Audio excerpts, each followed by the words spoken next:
Hello everyone. Last class में हम लोगों ने देखा था mitosis. What are the significance of mitosis. Mitosis में हम लोगों ने देखा था mitosis is a equational division and chromosome number जो है chromosome number maintain the constant. It maintain the chromosome number constant and it ensures the equal distribution of the nuclear and the cytoplasmic content between the daughter cell both qualitatively and the quantitatively, and the hereditary material is also distributed and it helps in the growth and development of the organism. Now next significance देखेंगे। old and worn out cell are replaced through the mitosis। Mitosis की help से जो old and worn out cell है ये replace की जाती है and it help in asexual reproduction of the organism and the vegetative propagation in the plant. Mitosis में जो असेक्सुअल जनरली ये हेल्प करता है in the asexual reproduction of the organism. Asexual reproduction means क्या, तो without fusion of the male and female gamete. And vegetative propagation in the plants. Vegetative propagation means क्या, तो any part other than the generally gametes. इससे अगर reproduction होता है तो इसे हम लोग बोलेंगे वेजिटेटिव पार्ट से अगर न्यू प्लांट प्रोड्यूस हो रहा है तो इसे हम लोग बोलेंगे vegetative propagation. And the process of mitosis also maintains the nucleocytoplasmic ratio. और ये mitosis nucleus and the cytoplasm का रेशो ये जनरली क्या करती है, मेंटेन करती है। Although the mitosis is a very reliable process for preserving the genetic makeup of the cell. Generally cell का जेनेटिक मेकअप प्रिजर्व करने के लिए माइटोसिस हेल्प करती है and it can not introduce variation और the new combination of the existing gene. और इसमें हम लोग देखते हैं कि न्यू कॉम्बिनेशन हम लोगों को नहीं दिखेगा। जो जीन है इसमें हम लोगों को जो भी जीन्स है ये जनरली हम लोग को as it is parents to वो इंडिविजुअल ट्रांसफ़र होते हुए दिखेंगे। इस तरीके से हम लोग माइटोसिस का सिग्निफिकेंस बता सकते हैं। नेक्स्ट टॉपिक है what is the exact death of cell. Generally हम लोग बोलेंगे माइटोसिस में न्यू सेल फॉर्म हो रही है। जैसे जैसे भी फॉर्मेशन है उसे डेथ भी है एंड भी है। तो सेल जैसे फॉर्म होती है तो इसे सेल की डेथ भी होती है, death of the cell. You may think of it as a bad for cell in your body to die. In many cases that's true. हम लोग बोलते हैं कि हमारे बॉडी में जो सेल होती है उनकी डेथ होती है। ये कैसी होती है, करेक्ट है, ये स्टेटमेंट करेक्ट है। It is not good for the cell to die because of injury, for example due to the scrap और the harmful chemical which is called as a necrosis. However some cell body dies.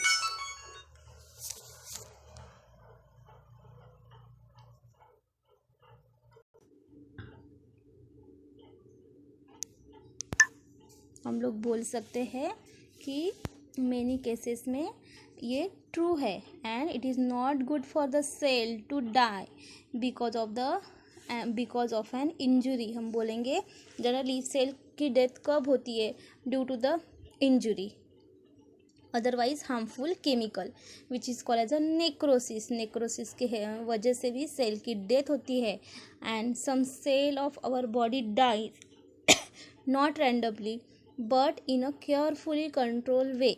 हमारे body में जो cell है generally हमारे body की cell की death हो जाती है जनरली रैंडमली नहीं होती बट इसमें एक पर्टिकुलर कंट्रोल मेथड से होती है। For example during the embryonic development the cells between the embryonic fingers dies. Generally जब एम्ब्रियोज की डेवलपमेंट होती है तो जनरली एम्ब्रियोनिक फिंगर के बीच की सेल जो होती है ये उसकी डेथ हो जाती है in a process called as a apoptosis. It give a definite shape to the finger. हम लोग बोलते हैं कि हमारे फिंगर के बीच में जो भी सेल होती है इसकी डेथ हो जाती है। क्यों? क्योंकि हम लोग बोलेंगे कि फिंगर को एक पर्टिकुलर जनरली शेप भी मिल जाता है एंड इनके दोनों में गैप है तो हम लोग फिंगर को मूवमेंट करने में भी हेल्प होता है। This is a common form of the program cell death where a cell undergoes the cellular suicide. और ये जनरली सेल डेथ का एक प्रोग्राम है वेयर सेल क्या करती है, cell undergoes the cellular suicide when they receive the certain signal or apoptosis is involved the cell death but it benefit the organism as a whole। Generally ये जो mechanism है इसमें cell की death होती है बट जनरली ऑर्गेनिज्म को क्या होता है, benefit as a whole. For instance by the letting the finger develop और by the eliminating the potential cancer cell. लोग बोलेंगे जो कैंसरस सेल होती है उसमें एबिलिटी होती है एबनॉर्मल वे से ये डिवाइड हो जाती है और इसके वजह से हम लोग बोलेंगे fingers development by letting the fingers development और by eliminating the potential cancer cell.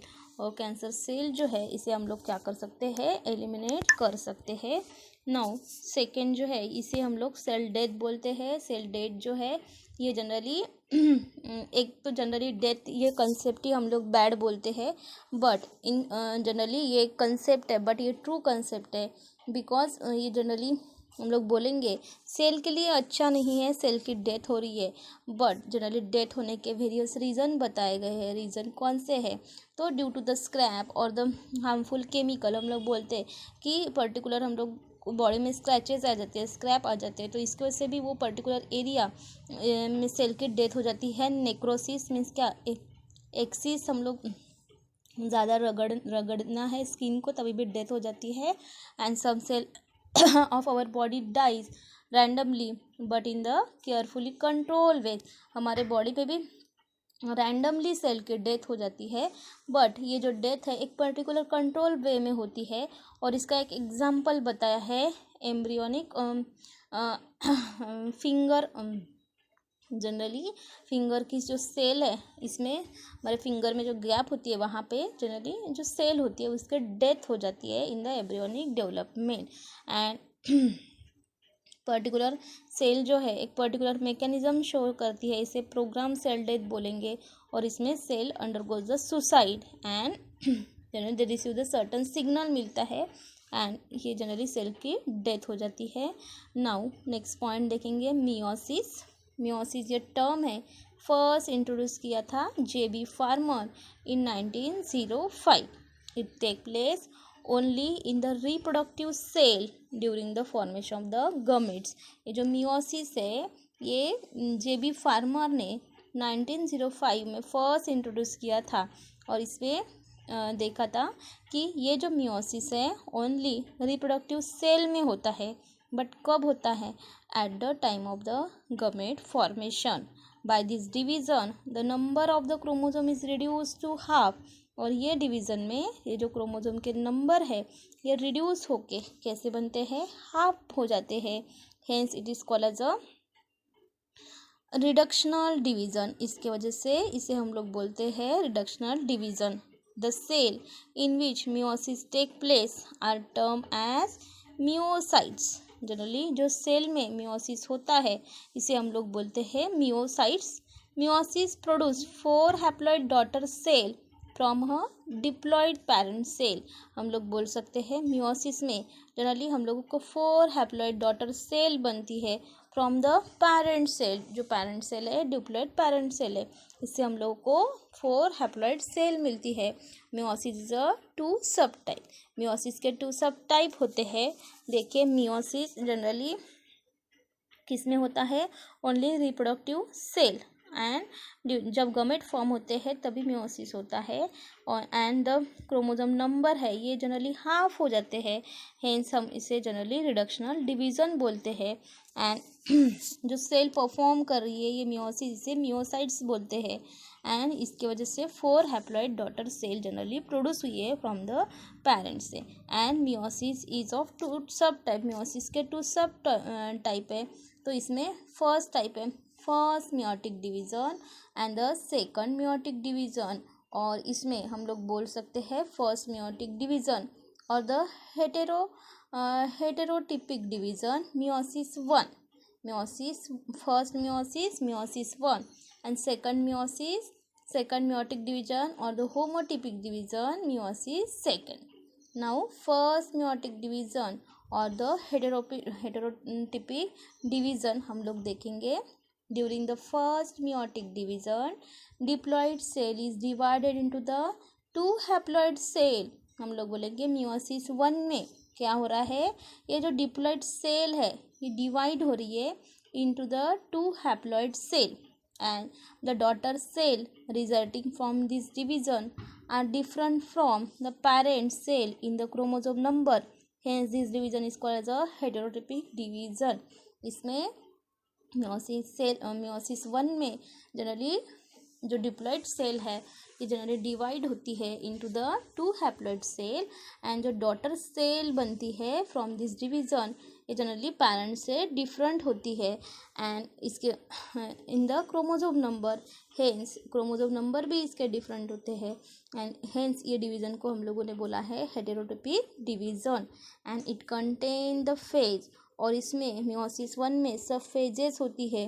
What are the phases, इसमें फर्स्ट फेज है प्रोफेज 1, सेकंड है metaphase 1, anaphase 1, telophase 1 and the cytokinesis 1। देखिए एज माइटोसिस मियोसिस में भी सब फेजेस होती है।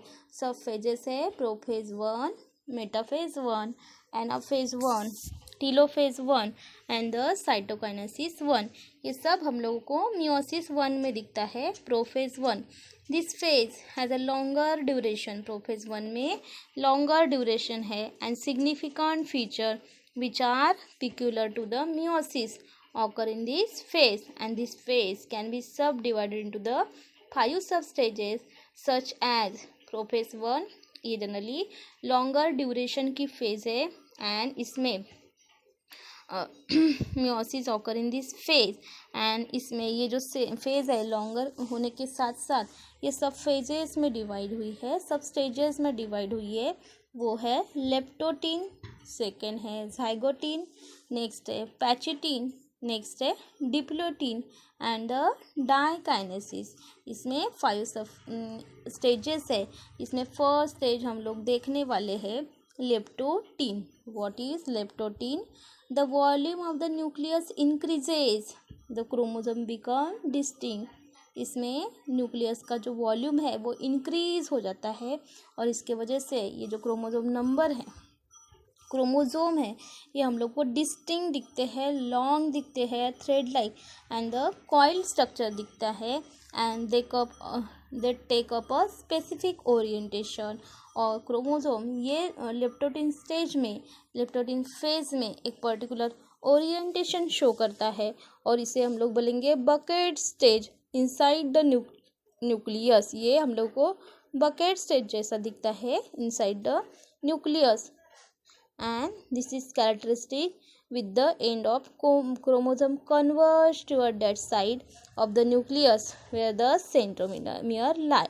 and ये फेज का कैरेक्टरिस्टिक है विद क्रोमोसोम के एंड है ये कन्वर्ज होते toward the side of the nucleus, और जहाँ पे सेंट्रोसोम प्रेजेंट होता है centriole divided into the 2 and migrate to the opposite पोल।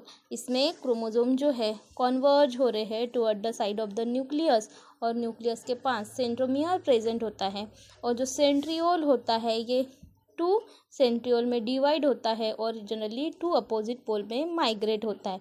इस तरीके से हम लोग लेप्टोटीन स्टेज बता सकते हैं। लेप्टोटीन स्टेज इसमें न्यूक्लियस का वॉल्यूम इंक्रीज हो रहा है, क्रोमोसोम डिस्टिंक्ट हो रहे हैं, and long thread like coil structure दिख रहा है क्रोमोसोम का, और इसे हम लोगों ने बोला है बकेट ओरिएंटेशन। और इसमें सेंट्रियोल डिवाइड हो रहे हैं into the 2 and opposite pole के टुवर्ड जा रहे हैं। ये लेप्टोटीन स्टेज हो गई। सेकंड स्टेज है zygotene. What is a zygote stage? Intimate pairing of the non-sister chromatid of the homologous chromosome.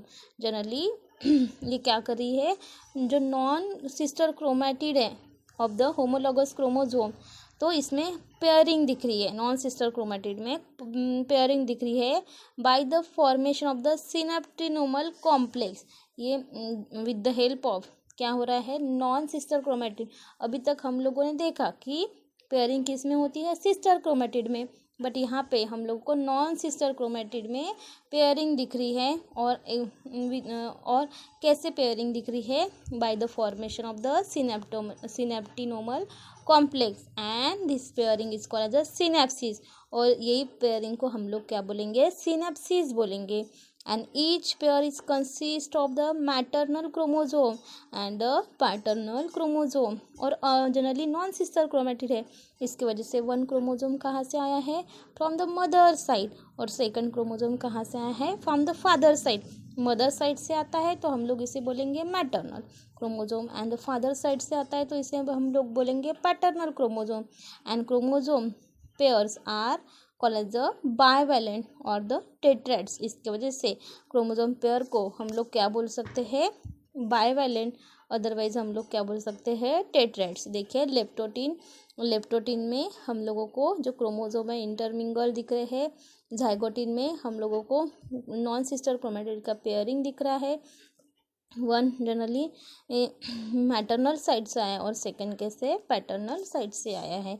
और इस तरीके से हम लोग बता सकते हैं जाइगोटिन फेज में जो भी pairing of the non sister chromatid of the homologous take place by the formation of the synaptonemal complex. एक पर्टिकुलर कॉम्प्लेक्स स्ट्रक्चर बना रहा है, इसे हम लोगों ने सिनेप्टिनोमल कॉम्प्लेक्स बोला है, और यही पेयरिंग को हम लोगों ने बोला है सिनेप्सिस.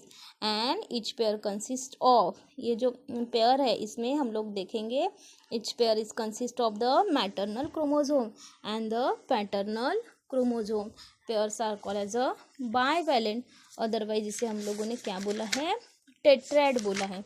नाउ नेक्स्ट फेज है पैचिटिन फेज में हम लोग देख सकते हैं each individual chromosome begin to split longitudinally into the two similar chromatid.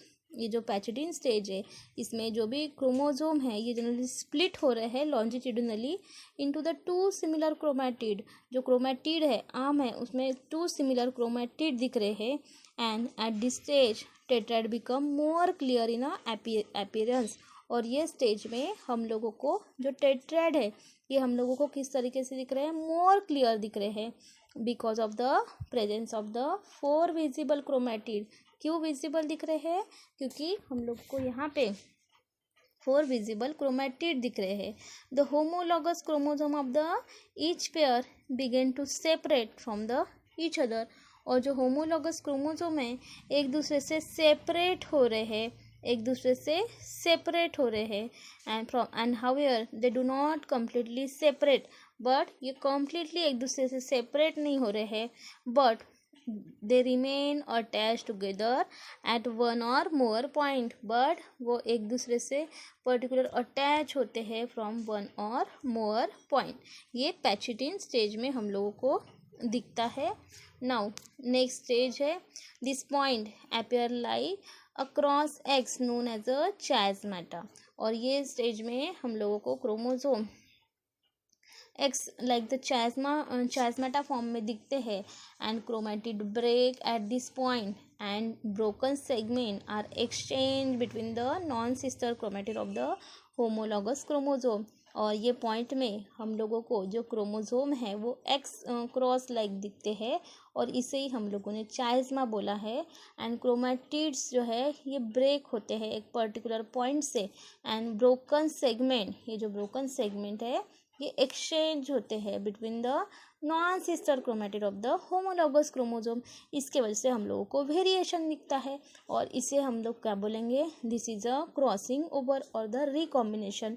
ये स्टेज को हम लोग क्या बोलते हैं, क्रॉसिंग ओवर बोलते हैं, अदरवाइज रिकॉम्बिनेशन भी बोल सकते हैं. नाउ नेक्स्ट है डिप्लोटिन डिप्लोटिन फेज में हम लोग बोलेंगे through the chiasmata form in the pachytene they become the clearly visible in diplotene due to the beginning of the repulsion between the synapse homologous chromosome. इसमें हम लोग देखेंगे chiasma form हुआ है in pachytene, they become clearly visible, ये diplotene stage में visible हो रहे due to the beginning of the repulsion between the synapse homologous chromosome, और इसे बोलेंगे desynapsis and it involve in a disappearance of the synaptonemal complex. इसमें हम लोगों को सिनेप्टिनोमल कॉम्प्लेक्स है ये डिसअपीयर होते हुए दिख रहे हैं।